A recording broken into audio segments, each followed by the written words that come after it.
Good morning, everyone. I'm Dave Crouch, and this is the Williamson Inc. Town Hall meeting. We're glad to have you with us here this morning at the beautiful Columbia State campus, and we appreciate our radio audience and our TV audience that will be watching this as well. We've got a special presentation to start the show off with this morning, and I'm going to turn it over to the chairman of the Williamson County Library Foundation, Mr. Joe Jensen. Thanks, David. Good morning. The Williamson County Library Foundation exists to promote community awareness of the 6 libraries that make up the Williamson County Library System. Those libraries being located in Bethesda, College Grove, Fairview, Franklin, Leapers Fork, and Nolensville. And one of the things that the foundation does, not only supporting community awareness, but supporting special programs and special events and special projects for the library. Well, this past year, specifically in October of 2017, we had our first ever fundraising event. And we asked Dolores Greenwald, the librarian, to help us set a goal on what we would like to raise money for that event.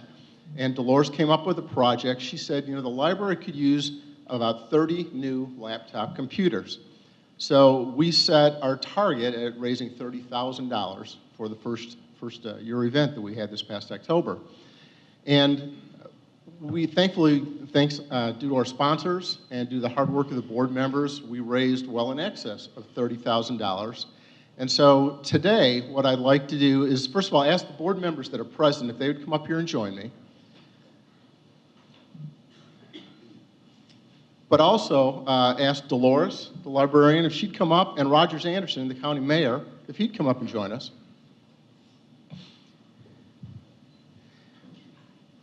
And I'm pleased to report that the first shipment of laptop computers have arrived. And so at this point, I'm going to make a gift to the county, Rogers accepting on behalf of the county, Dolores accepting on behalf of the library, of the first of the 30 laptop computers. I'll be delivering another 11 of them to the library later today, and then the other 18 are in route.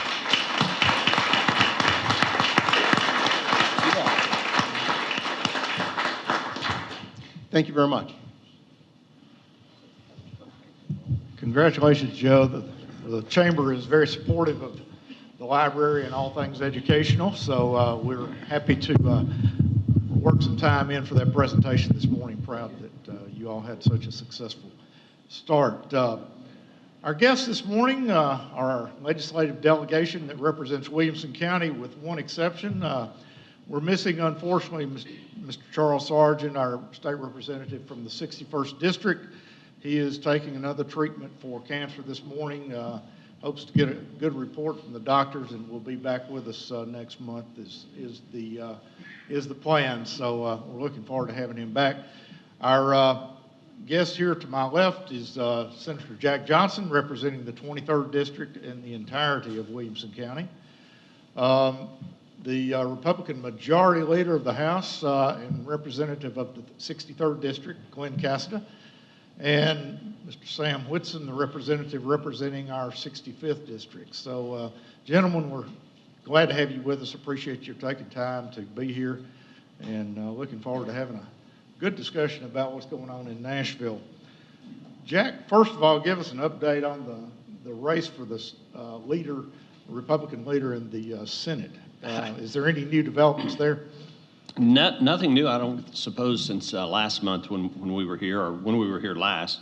Mark Norris, our current majority leader, is awaiting Senate confirmation by the United States Senate, and he's made it through the entire committee process, and I know he's on pins and needles, and I would be too. The Senate takes its time with some of these items, and he is on a floor calendar.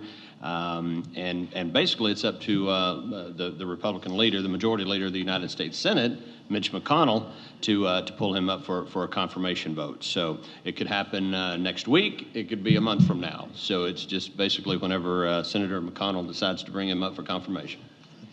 That's always fun to kind of be in limbo. So. Yeah.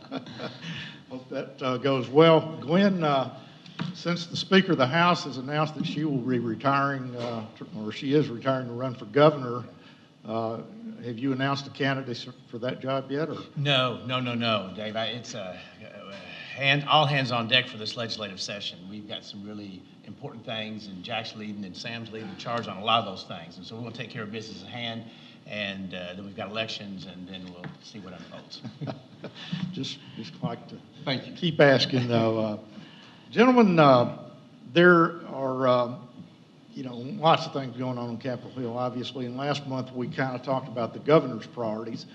This month, or this session, I guess we're still in the same month, but would like to let you each take 4, 5, 6 minutes and tell us, starting Jack with you, what your priorities for this session are, what bills you're carrying, and what you see going on from your priority checklist. Sure, Dave. Well, there's quite a bit. It's a fairly busy session. We're off to the races now. If you think about our process, we convene on the second Tuesday in January, and then people are filing bills, and then you get to the bill filing deadline. So there's a lot of focus on getting your bills drafted and filed and getting them turned in, and then they are then referred by the clerk to the respective committee of jurisdiction for consideration by committees, and then the committees start calendaring bills. It's kind of a slow start, and then it just takes off. And I'd say probably last week on the Senate side is when we hit full steam, running full stride. Interestingly, this year, again, my top priority, I think all of our top priority, and Charles is working very hard on this too, is to secure additional funding for Williamson County schools. And we have a couple of bills that we hope to use to accomplish that. And it's not really time for that yet, because that's more of a budgetary matter. And again, not to get too deep into the weeds, the governor has presented his budget, but there will be what's referred to as the budget amendment, which will contemplate more current revenue numbers and revenue figures, and that'll come out probably in the next month or so. And then the real hard work of deciding what gets paid for in the budget and what doesn't get paid for, that conversation will take place. So more to come on that. Right now, interestingly, our job is not only to sponsor legislation, but to also monitor and try to influence legislation that can affect the county. And there are a number of bills. I say a number. There's some bills up there that are of real concern to our local governments, either city, county, or both. And I'm sure we'll delve into those. And at the appropriate time, I'm happy to speak to a number of these. We have the short-term rental bill, which is generating a lot of interest. That bill is not directed at Williamson County in any way. It's really more of a discussion about what Nashville did with their ordinance that they passed a few months ago. But in an effort to try to really correct what they did, and I do believe what the Nashville Council did was wrong, there could be some detrimental effects to communities in Williamson County, and we don't want that to happen. Now, that's a bill that's coming through my committee, so it's not my bill, but as chairman of the committee, I'm up to my eyeballs in it, working on that legislation, and we can get into as much detail as we want. We also have a bill dealing with small cell technology, which is pretty exciting, really, dealing with these small, you think of a cell tower up on a hill and it's this big ugly thing. Well, there's technology now that is very small and can go on a light post or on a building or on a roof or something. And I'm sure if any of you have been to a Titans game or a concert in downtown Nashville and you pull your phone out and it won't work, you've got signal, but it's because the towers are at their capacity. And so when you have a high concentration of people, same could be true in downtown Franklin when we have Main Street Festival and we have tens and tens of thousands of people descending on the community, that puts additional stress on the capacity of cell phones. So it becomes a public safety issue if someone's trying to dial 911. Certainly we want to be technologically favorable. So there's a bill that will deal with how local governments can permit the usage of these small cells. But obviously we want it to be something that the cities of Franklin, Brentwood, Nolensville, Fairview, all the cities in Williamson County are comfortable with in terms of how that works. So that's going on. And then we have the design elements bill that could be very detrimental for communities in Williamson County. And so that bill is in negotiation, and the parties are talking about that. So there's just 3 examples of things that are taking up a lot of time, that are not necessarily bad bills, but if they're passed in the right manner.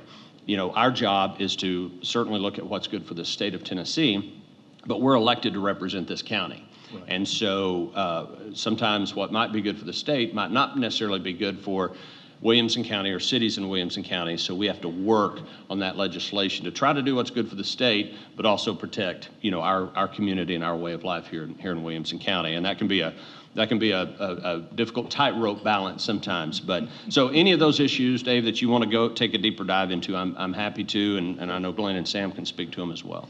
We'll circle back and get in a little deeper on some of those here in just a minute. Mr. Leader? Thank you, Dave. It's, as Jack so well explained, we've got the macro things, which all three of us and I'm on the House side are intimately involved in, opioid and how we address the devastation that it's having on our state, juvenile justice, just to name a few that I'm intimately involved in, working with the sponsors, working with the governor, working with the House, trying to shepherd that through. But two things, if I could, since you've asked me, the door's open, two things I'm working on that's of importance to me is one of them was brought to me by a constituent in Brentwood. And under current law, if you are a sexual predator and are convicted, you cannot live within 1,000 feet of a park. The problem is, it's in being interpreted by the judiciary is it does not include homeowners associations. So if you have a playground, my community has a playground. It's not interpreted. The judiciary doesn't interpret what we did as meaning within a homeowner's park. So it may sound simple, but I'm shepherding through a bill that says, simply puts in the word, or a private park, and that will keep those individuals convicted of that heinous crime also 1,000 feet away from those parks as well. And so that's something I've grabbed onto. And one other thing is, and this is going to sound like Charles Sargent, so forgive me, I can't do the accent, but this is a financial bill.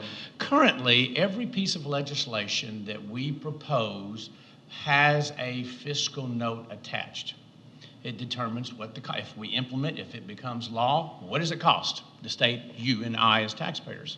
And so this legislation would simply say the fiscal note that's attached must be defined on how you came up with that, formulatic, how you came up with it, and number two, who had input. Currently, a lot of legislators feel like the executive branch has a lot, maybe too much influence on those fiscal notes. If Jack has a bill, Sam has a bill, most of the time the department that it affects will come up with a fiscal note and they'll just come up with a number. Boom, there it is. And it just seems arbitrary to a lot of us on the legislative side. And so this legislation simply will bring transparency, and so you as taxpayers will know how that cost comes up, how you came about it, and then it also is a process of how we can appeal that. And so it just gives more power to the people's body, to the legislative, and kind of limits the executive branch. I think it's good, healthy government. So again, I can tell, I'm not a finance guy, and eyes were glazing over, but that's two things I'm working on. Great, good. Called you Mr. Whitson. It should have been Colonel Whitson. And Sam, tell us what you're working on this session. And several bills. I made a promise I was only going to carry 5 this session. I think I ended up with 15 again, our limit. And but dovetail what Glen said, and it's very important, and it impacts on one of the bills I'm carrying. Right now, if a city or municipality or the state or county leases vehicles, they're required to put a regular license tag on there instead of a government service tag. Government service tag will cost around $7 one time. Right now, they're required to put a regular plate on there, standard registration fee plus renewals every year. And for instance, if we're working with the city of Chattanooga, Hamilton County, they're looking at replacing their entire fleet over the years, and they can end up saving $200,000. But the fiscal note came back that it was going to cost the state money. So this will give us more opportunity to do those things to help our local governments, help our county governments in the future. So that's, again, I appreciate you bringing that. That would really help me out on this legislation. Some other legislation I'm carrying, and I'm really proud to carry this one in conjunction with Senator Hensley and my colleagues in the House out of Perry, Lewis, and Hickman County. That's for a 5th Circuit judge for the 21st Judicial District. The comptroller just came out this week with a study showing that we're one judge short in our 21st Judicial District. There's 9 across the entire state. And we discovered over time that in Williamson County, the civil cases have become so complicated, whereas like a typical divorce becomes almost like a bankruptcy for a major corporation in Williamson County.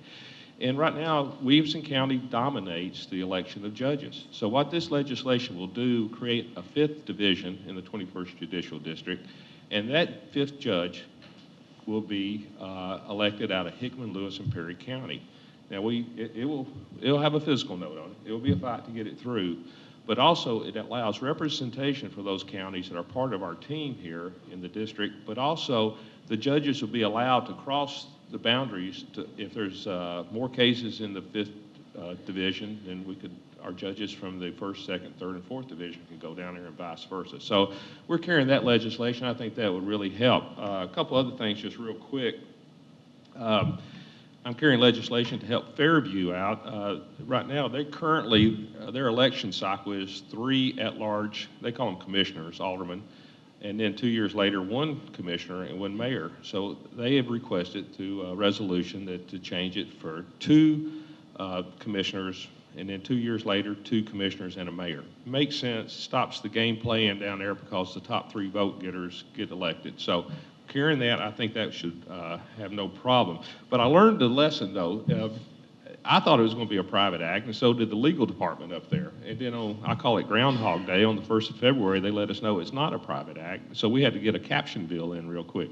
The caption bill caused Senator Johnson called me and said, "What in the world is this legislation?" The captain said they could vote by teleconferencing, and that did not have anything to do with this, but we're going to fix that, so I assure you. Yeah, some other things that we're working on, helping Franklin Special School District get a bond, to be able to sell some bonds. I look forward to that. And also, we work in McHatcher, continue to work that. You heard about the new interchange that the federal government has approved down for Spring Hill. That will do more to help the traffic on 31 than anything else, and we talked about that last session. And so we're glad to see the federal government step on that. It's going to be step up on that. It's going to be a long process, 5 to 8 years, but Mayor Graham and his team down there are aggressively going to pursue this to get that done. Also, I'm helping out some first responders with the help of our delegation here too, correctional officers to protect their identification. We did it for police officers. We failed to put correctional officers on there. So we're going to do that this year, and also PTSD counseling for our first responders on the fire department and the EMS. That's been something we've been working on for 2 years, and right now the police officers are covered statewide and in Metro for this counseling, but our full-time city and county and municipal firefighters are not. So looking forward to doing that. And one other thing I'd like to talk about, the governor and this team helped me out. We've been trying to get a mechatronics program approved at Fairview High School.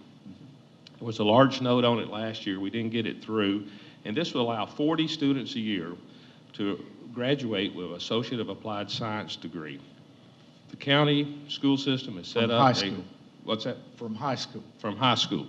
And working with Dr. Smith, Columbia State, working with the county, they put a teacher down there that's certified to award the credit in a combination of dual credit, dual enrollment, and the fee would be $6,000 a year for these students to complete this degree. But working with the governor's staff and the support from our delegation, the governor put the 2-year pilot program in his budget for this, starting this year.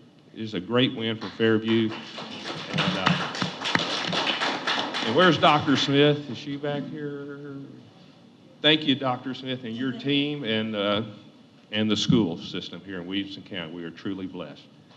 Great. That's a great program, and happy to hear it's getting funded so that those kids out there can take advantage of it. Some of them need it, and we're not financially able to take advantage of it, and so this will fix that, Lord willing, and you get that bill through, Sam. So look forward to it.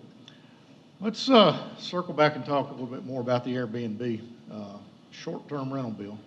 Senator Johnson, tell us, okay, the city of Nashville passed a ordinance or legislation a few months ago that just outlawed those short-term rentals. And so the bill that's coming through the legislature right now, what does it change?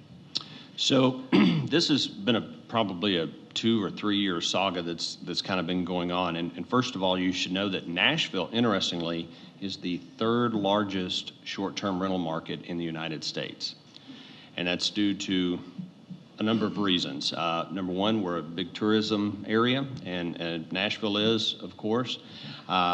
There's really a shortage of hotels in the Nashville area. Now, they're building them. All you got to do is drive through and look at all the cranes. They're building hotels right and left. But it's a simple supply and demand type thing. And so the whole sharing economy, which is a much larger conversation, whether it's ride sharing with Uber and Lyft, or renting out a bedroom in your home, or getting small jobs and chores done around your home with a very handy app. There are all types of ways that the sharing economy is changing the way we live and operate. And home sharing or renting out your home or a room in your home has become a big part of that. So it's become very popular. So Nashville had for a number of years a permitting process where you could get a permit and have a short-term rental. And again, you have to dissect the issue into 2 different types of categories: owner-occupied and non-owner occupied. And if you're keeping up with this in the press, you're going to hear a lot about owner-occupied, non-owner occupied. So. But there were some neighborhood groups in Nashville that started complaining and kind of started working on the Metro Council, and so they started contemplating a couple of years ago a new ordinance. And what they ended up doing, they had 2 different proposals. One that would effectively outlaw it or very, very strictly limit it to very specific areas and effectively ban the non-owner occupied.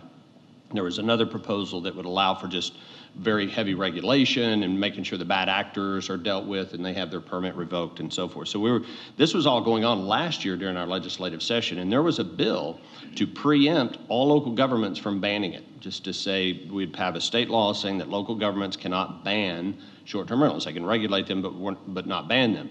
I worked very hard to defer that legislation because it would have impacted all the communities in Williamson County. And so, Brentwood has banned short-term rentals for the most part. They've allowed them in a very, very tight area in the commercial area. Franklin has a very good proposal, or a very good ordinance, which allows them in certain areas, but not other areas. So different cities have handled this issue in different ways.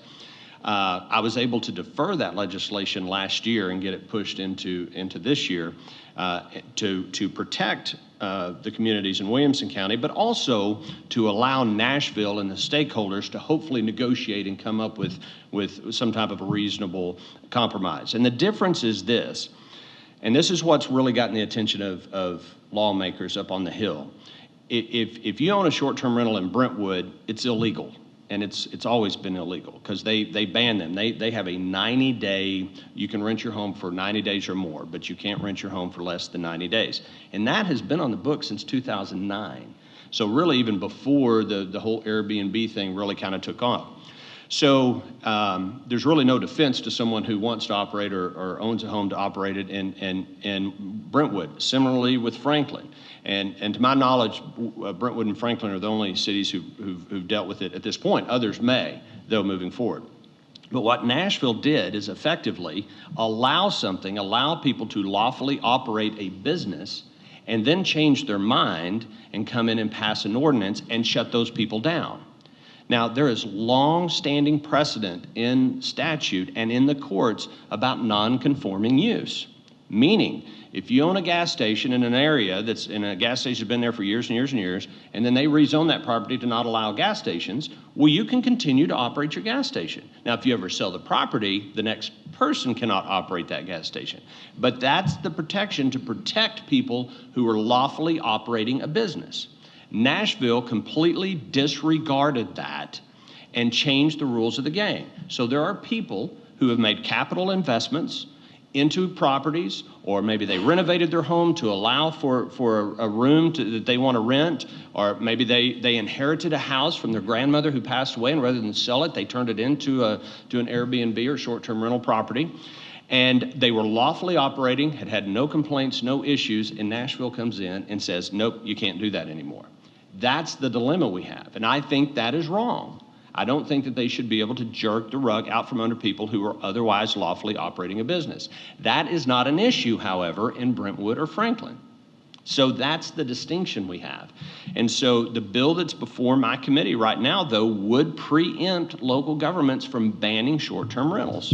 And I'm opposed to that legislation because it will impact Brentwood and Franklin and other cities, by the way, like Hendersonville, Oak Ridge has banned them. There are a number of cities across the state who have banned them. So we got to figure out a way to protect those cities who haven't done anything wrong, have not taken a lawfully operating business from someone, but in the same time try to protect those who did in Nashville. So that's where we are. I don't have an answer for you. It's on my calendar for Tuesday, and I cannot tell you what's going to happen. The vote is very, very close at this point. Right. Did he pretty well cover it? As he always does. I'm sorry I rambled a little bit there, but it's a very, very complex issue. I would like to add, this came in the House last year, and it passed like 53 to 40 something. Glen and Charles and I voted against the bill, but it still passed. Okay. Mayor Ken Moore, City of Franklin, here on the front row. Stand up, please. I should have sat on the back row. I could have found you back there. I don't have my distance glasses on, but I can still see a little bit. How are short-term rentals working in Franklin? Are you in favor of this legislation or not? To my knowledge, short-term vacation rentals are working fine. We addressed the issue in Franklin. Basically, they can be in the same areas where bed and breakfast are. Local neighborhood associations can say we don't want them in our neighborhood. I think this is a little more complex issue because somewhere there's a gray area that, in Franklin, we've been very careful to make sure we have public input so that the public is accepting. And that's how we came up with what's on the books for the city of Franklin. The other thing, this is very close to as far as zoning in a community, which we feel like that should be our choice. So it's kind of a slippery slope for our legislators because we obviously have some big overreach by our suburb to the north. And so it's complicated for them on how to figure it out, how not to squash the people that are making those correct decisions, and then on the other hand, make sure that property rights are being addressed correctly. Now, there's another subject that keeps coming through the legislative process that I know you do have some opinions about, and that's the design standards and the ability of a local town or city to regulate their own design standards in housing and other buildings. Where do you see that right now, and do you have any questions for our delegation up here? Well, they're very aware. We've stayed in touch with them, and they know our position. Again, this is a local decision where we've made our design standards based on what the community wants. Some people have said we're banning certain things. We don't ban any type of building material. What we wanted to do is blend in with the neighborhood. We don't, Mount Juliet actually may have been the group that started this because they said we don't want anything but brick homes. Well, I don't want all brick homes in Franklin. I want a lot of variety and things that attract people to come. So we're still in some discussions with the home builders, and we hope that we'll come to a good resolution on it. We have offered an amendment. I think there'll be some more discussion with them going forward. But again, this is an issue that our community has discussed and come up with a solution. Gentlemen, you're well familiar with the design standards issue. Glen, if you would Tell us what the problems are and what the solutions are. Well, I'll be honest with you. If you step back and drill down, the state of Tennessee created cities and counties. This is one of the things we entrusted the cities with, is zoning, planning and zoning. I don't want to get involved in that, to be honest with you. And I think the home builders, if they were here, they would argue that it's unfair, but I disagree with them. I think this is, you're elected, you're accountable to the voters of Franklin or whatever your community is. And I've met with them yesterday. There's another meeting coming up that I'm going to miss. Something about working and making a living gets in the way of, but I told them point blank that they're going to have to compromise. And so I'll say that publicly. I was in a meeting with them yesterday, and I said, look, you guys are going to have to give on this. And so that's where I am. It's curious that on the House side, the person that brought the bill, Rabbit. it's curious that the person that carries the bill on the House side is Representative Gravitt from East Ridge. Well, in East Ridge, they had 6 home starts last year. In Franklin, we had 1,600. So if there's and the bill, obviously, their lobbyists just said that Franklin is the problem. So I'm not sure what the problem is. The home builders will tell you that it's a method for them to bring in houses at a lower price. I don't really buy that argument. I think that the home builders are in Franklin, Williamson County seem to be doing pretty good. So I don't think it's a profit issue for them. Yes, Sam. I saw how our delegation got behind our county and our cities last year on this issue. They brought the sponsor in to your office, and they basically said, this is not going to happen. And he pulled his legislation. It had passed through committee. He pulled it off calendar rules, and it's not been introduced. So we have serious concerns about it, taking away our local control, and we'll continue to monitor that and do what we can to keep it from going forward. I think we've covered that. Jack? Dave, let me say one thing. I mean, a lot of times in the legislative process, friends just disagree. There's no bad people here. And so the home builders that are in our community, they're fine, upstanding men. They give a lot to our community. Sometimes friends just disagree, and this is one of those things, and we'll hammer it out. We'll come to a compromise. Sometimes husbands and wives disagree. That's right. Again, wish Charles Sargent could be here this morning, because he's taken the issue of education funding to the highest level, and has got a proposal to, I guess I would say, supplement the BEP funding. Is that a characterization that's correct? And Jack, I think you've got a funding bill that you're carrying as well.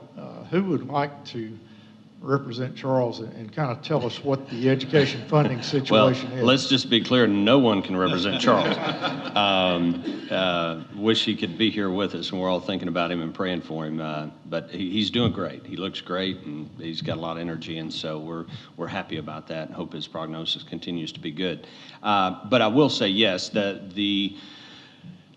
what happens with the BEP formula, that's a basic education plan, which has been in place since late 80s, I think. It was modified significantly under Governor Bredesen in 2007, but it's the basic education plan, and that is all this money comes into a pot, and then there's a very complex formula that determines how much each district gets in terms of school funding. And there are all kinds of things that go into computing that formula. And what happened in 2007, when Governor Bredesen referred to it as BEP 2.0, it was my first year in the General Assembly, and what a wake-up call that was, because Governor Bredesen was literally standing, giving his very first state of the state when he was proposing BEP 2.0, and that we needed to revise this BEP formula. And standing there in the House chamber, he said these words, almost verbatim, because they were imprinted on my mind. He said, if you want to know what's wrong with our current BEP formula, just look at how much money Williamson County gets. And I looked across the chamber, and Charles was grabbing his chest. I fell out of my chair, and people were turning around looking. But anyway, that revision ended up passing. And what it did is it greatly diminished the component of that complex formula that dealt with growth, high growth districts. And it sent more money to other districts that were, you know, and they have needs too. There's some very, very poor counties and very poor school systems here. But as a result, today we get approximately $3,300 per student from the state. The state average is about $4,800 per student. Now, believe it or not, we're not the lowest. Sevier, I believe it is, Sevier County gets $2,200. Now, they're a bit unique because in some of the state shared sales tax that they get, because there's so many tourism dollars in Sevier County, they somewhat get some relief in that regard. They have Dollywood, and we don't have Dollywood in Williams County. But so the bill that Charles and I have would simply, but what I wanted to say is changing or amending or revising that BEP formula is very, very difficult. Because if we go in from Williamson County, we're a very prosperous, very wealthy county, and say, hey, we need more money out of the BEP formula to build schools, we're going to get laughed out of the General Assembly because of our prosperity. And what people are going to say is, you mean you want to take money away from Perry County or Hancock County, where there's kids that can't meet in certain classrooms because the roof is leaking, and you want to take money away from those districts and send it to Williamson County? And so you understand the challenge we have. So the bill that Charles and I have is outside of the BEP formula. It won't affect the BEP formula and how those funds are distributed. It will create a secondary funding mechanism for high growth districts.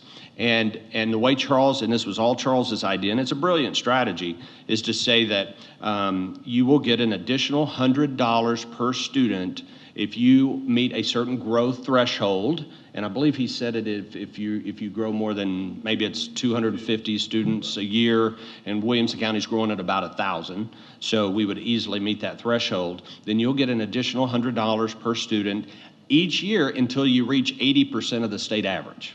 Okay, so it's a little bit complicated, but what it would mean for Williamson County is, with 30-something thousand students, we would get $3-point-something million additional funding each year until we reach that 80%. So it does have fairly significant fiscal impact, because it won't just affect Williamson, it'll help some other high-growth school districts. But we're optimistic, and if you haven't read, there is a wonderful article, and I'm going to get in trouble. I don't remember if it was the Herald or the homepage, about Charles Sargent. Was it the Herald? Thank you. Thank you. I love all of our press outlets. I love all of our press outlets. So my apologies for not, being sure on the attribution. Thank you, Brandy. It was a great article about Charles, and he talks in some length about this issue, and so make sure you read that, because number one, it's a wonderful tribute to Charles, and it's very well deserved, but it's also, he talks about this particular issue. So that will help us, and with the sales tax referendum that just passed, there's obviously litigation pending on the impact fee. And hopefully that will ultimately get resolved and those dollars can be released. This is another cog in that wheel to help us. No one thing is going to address it, but if all these things can move our way, there it is. There's the article in the Herald. It will really help us here in the county with our school funding. Great, thank you, Jack. Now, it takes 17 votes in the Senate and 51 in the House to pass a bill. 50. How do you craft a bill to get 17 votes in the Senate and 50 votes in the House to help out Williamson County financially? And again, credit to Jack and to Charles who put this together, but this, as it's crafted, would benefit about 30, round numbers, 30 House members, directly benefit them. Okay. Concurrently, it doesn't hurt anyone. Okay. And so I give, again, Charles and Jack kudos on that. It's a good strategy where we are at the moment. Political strategy is very important. And our representatives are very good at it. I just wanted to make that point. And if you can get that bill through, you're a master legislator, guys. We'll give you a star at the end of the session. The opioid crisis fight. We talked about that a lot last month. Where does that stand? Sam, if you would bring us up to date, and what are our hopes for doing something about that crisis? Well, I think it has momentum. The governor's staff is working with us on that to make sure that we move it forward. There is some competing interests. There's people that are actually concerned about those who have chronic pain and the dosage restrictions. Also, if you increase the number of TBI agents enforcing the law, you also should have a corresponding increase in the number of district attorneys and staff to prosecute those cases. So I'm on health committee. Nothing's really as hit significant on that. It still is working its way through sub and some criminal justice, and it's a very complex legislation. But I think we all are in agreement something has to be done. When I was the foreman of the grand jury several years ago, I learned that oxycodone pill you could buy for $20. Now it's going for 80 is what I understand. So there is a trade in that. There's something that's got to be done about that, and I look forward to moving the state forward on it. I'll jump in and say it may look like from the outside looking in that it's broken down in the House. It hasn't. But there is a fundamental debate between law enforcement, the governor, and the healthcare providers on what direction to take. And I'm talking, do we do 5 days? These are individuals that are not under the care of a pain specialist. So that's the key. So if you're under the care of a pain specialist, it's a different category than short-term pain. But the medical community is they want to go to 7 days on dispensing, and they want to rearrange the MMEs and the morphine equivalent, morphine milligram equivalent, and there is just a fundamental debate. So right now the bill's not moving. Matter of fact, in your committee, and I think it was a good move, the chairman of the committee moved another bill out of subcommittee, and it looks like it may break down from the outside, but trust me, we're talking daily on this bill. So, and I may be tiptoeing, Matt, I may be tiptoeing a little too far here, but just to play the devil's advocate a little bit here, the doctors are not wanting us to tell them anything about how to prescribe opioids. That is correct. But yet they've been prescribing opioids now for how many years? Many years. And they haven't done a very good job of regulating. So how do we resolve that? It's tough, Dave, because the docs argue. So the reason I know that, I hear their argument, not that I believe their argument, but they say, look, Tennessee, we've gone from 9.9 million doses prescribed just 4 years ago down to 6.6. Of course, the counter argument is, well, there's only 6.8 people in the whole dead state of Tennessee. You know, maybe you're making an improvement, but we still have a problem. We're losing about 3 people a day in the state to overdose. But so there is a lot of give and take. They would argue back, yes, we know it's a problem. We are committed to helping. But if you tie our hands, there's individuals that if they get prescribed, they come out of surgery, they get prescribed pain relief on a Saturday, on a Thursday, all of a sudden they're out of drug on a Sunday and they can't get anything till Monday. And so what the fundamental debate has come down to, Dave, is many Tennesseans want total relief from pain. And there are some that are arguing maybe pain abatement is what we need to be looking for. And so from that debate, it goes down to, the doctors are saying, you can't tie our hands, we must prescribe, we must practice, we must implement best practices, but others are saying, people are dying, we've got to take some dramatic steps. Right. It's tough, it's real tough. Well, the toughest subject I think we put off to last this morning, and after the tragic shooting at Parkland, Florida last week, I mean, all of us have been talking about how you deal with a crisis that we've got with people going into our schools and shooting people and into our other public venues. I know nobody's got the answer yet, but President Trump put some proposals out this week, I think, to raise the age that you can buy an automatic weapon to 21, I believe, is if I'm correct about that. The sale of bump stocks, which seems like a no-brainer to me, easy for me to say. But the comprehensive background checks, there seems to be a huge hole in that process, that system. Um, So, gentlemen, what do you propose? I'll start. I think what we saw is tragic and it's heartbreaking. But the problem, and to be real clear, the problem is not guns. The problem is there is a morality deficit in a handful of people in this country. We've had automatic weapons. We've had all these things for 100 years. When I was a kid, you had guns in schools in the back of your pickup truck. Why all of a sudden are we having this mass murder? Something's changed in our country, and it's not guns. The other thing we need to remember is we have far more things that kill our young people than guns. Video games maybe. DUI, drugs, alcohol. I mean, those have hundreds of times more killing of our young people than guns do. With that said, when you don't act responsibly, and there's a handful in our country that don't, it does require some measures. There's a bill in the House and the Senate, Farrell Hill has it in the Senate, that greatly enhances the TBI, the ability to know who goes on psych meds, who goes on medications. And it's a really good bill, and I think that'll pass. And so that's one thing that we're doing. Back to Parkland, Florida, we had FBI that knew this guy had made threats. I mean, these are criminal acts that he should have been picked up, and he wasn't. We had officers in the schools that didn't run into the fire. They stayed outside. So maybe we need to reevaluate laws we have on the books while they're not working. And there is some things that we need to do, but again, there is a call by a few to ban guns. And if we ban guns, only criminals will not turn their guns in and keep them, and then that's a trouble. That's a problem. U.S. Army retired Colonel Sam Whitson.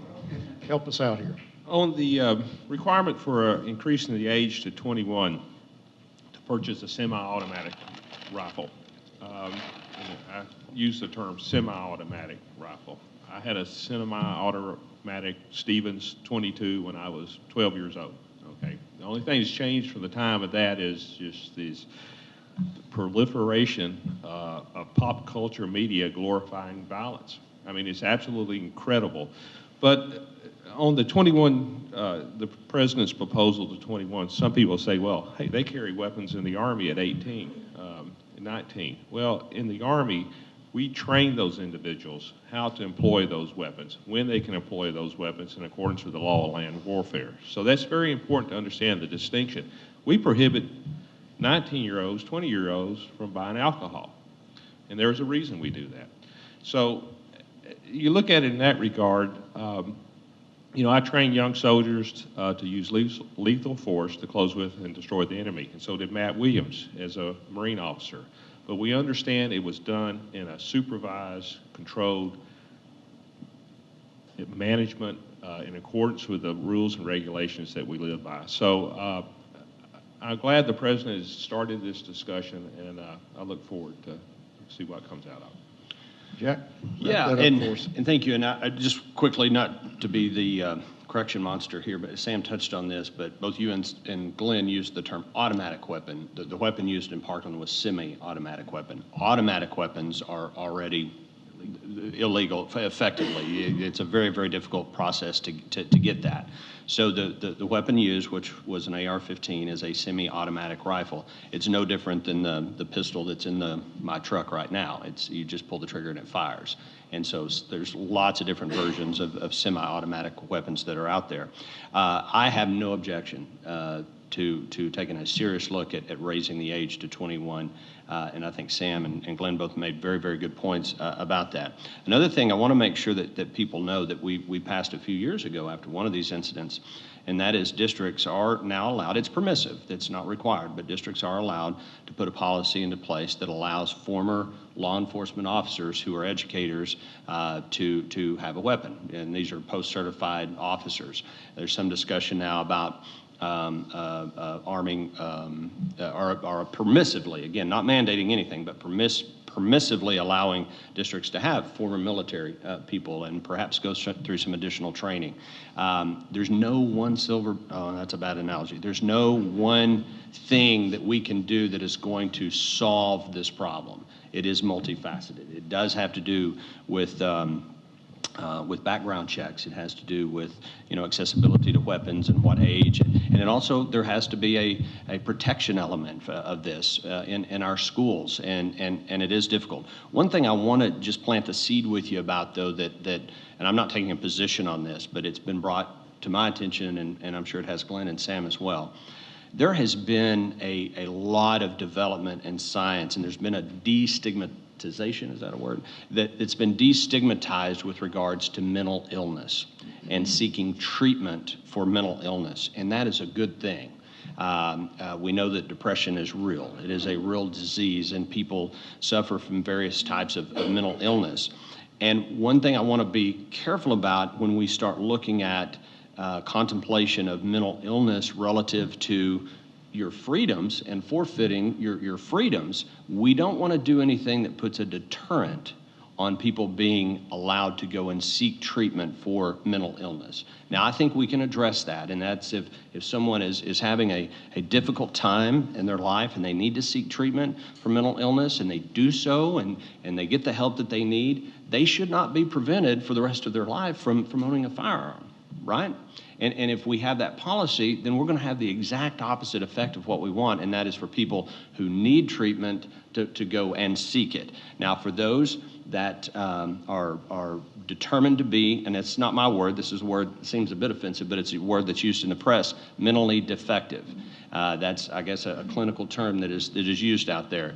But then certainly there should be instances where they should be prohibited from getting a firearm. I just don't want to discourage anyone from seeking treatment that they need. Good point. Good point. Got a few minutes left. Got some interesting looks in the audience. We hope we might have a question or two out here. If you've got one, raise your hand, and I will bring the mic to you. Mindy, we can count on you, can't we? Mindy Tate. Mindy Tate, thank you. As you all mentioned earlier, last month, Williamson County voters, this month, Williamson County voters overwhelmingly approved a referendum to allow a hike in the state, in our local option sales tax to support education. But that was to the maximum that exists in the state of Tennessee. Do you support any efforts that could see that be raised as a means of, creating funding for local government operations? Would you see any support in seeing that limit raised?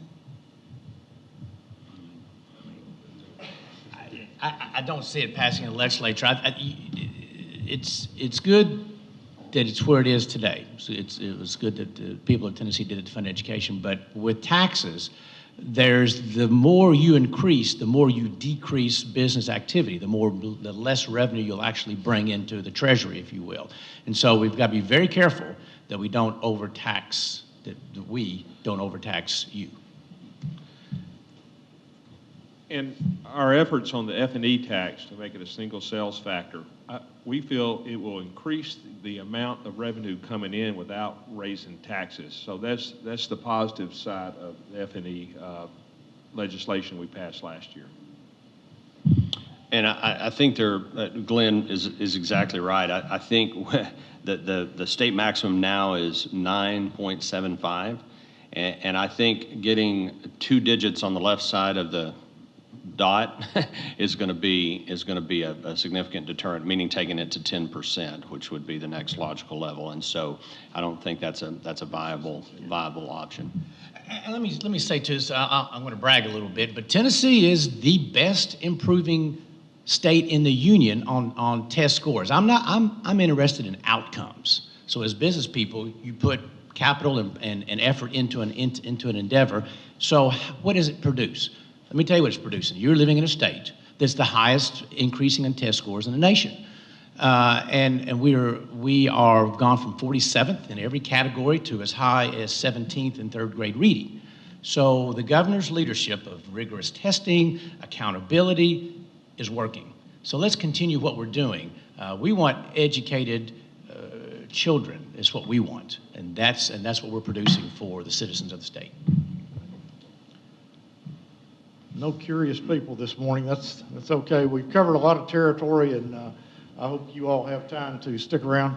And we do have a question, but hopefully you will be able to stick around after the show goes off the air and answer a few more questions. Tell us your name. I'm Mark Russell. I'm a registered nurse working a detox unit at a psych hospital locally. Does your opioid bill have any provisions for reducing the barriers to treatment or in funding for increased treatment for drug and alcohol? It does. The governor will put in approximately $30 million on increased treatment.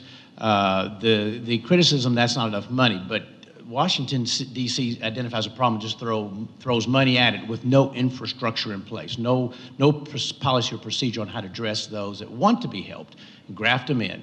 And so what you're going to see, this is going to be a years-long process of, okay, step one is we're going to begin to identify those that want help.